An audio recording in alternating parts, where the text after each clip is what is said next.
Ito yung isa sa aming paboritong seafood recipe sa ginagawa sa bahay, Cajun seafood. Simpol, luto na, So, sobrang simple lang nating recipe. What we have to do earlier is to boil our yellow corn, our sweet corn, and our potatoes. Pwede din dito, marbled potatoes. And very simple lang, halos parang gisa-gisa lang tayo. I start off, ito, very important, 1 cup of butter, or yung isang buong bar of butter. And I will saute my garlic and my onion. So, this is 1 head of garlic. Medyo madaming garlic. Yan. And, di ba, hindi pa tunaw yung aking butter. Nilagay ko na yung aking garlic because I want it to really infuse flavor. Kasi pag masyado na mainit yung aking butter, masusunog na siya. Yan. And my onion. So, I'm using white onions for this.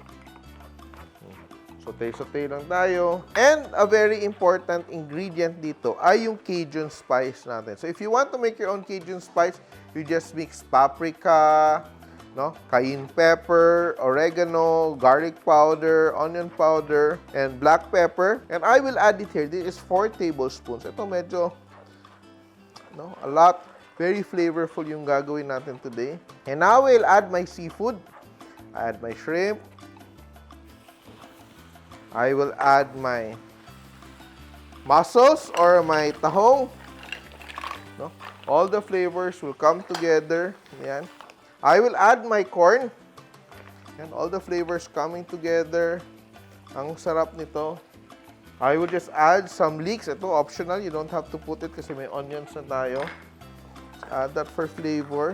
And I will season with a little salt. Salt to taste.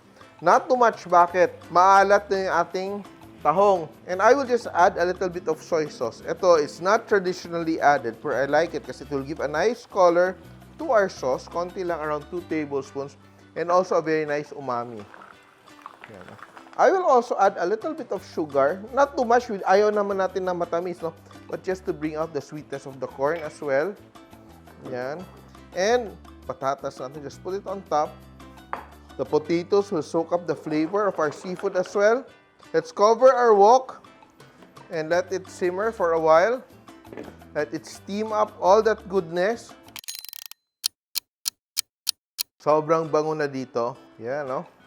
But before it's fully cooked, I will add lemon juice. Ito ka. Some brightness. So, isang buong lemon, I just juiced it. Yan. Add it there. Chopped parsley. And black pepper to finish. Little bit more. Kung spicy to, masarap din, no? So, it's really up to you how you want your Cajun seafood to be. Yan. And we're done. I'm sure natatakam kayo. Okay, here it is. Ang ating Cajun seafood, Simpol!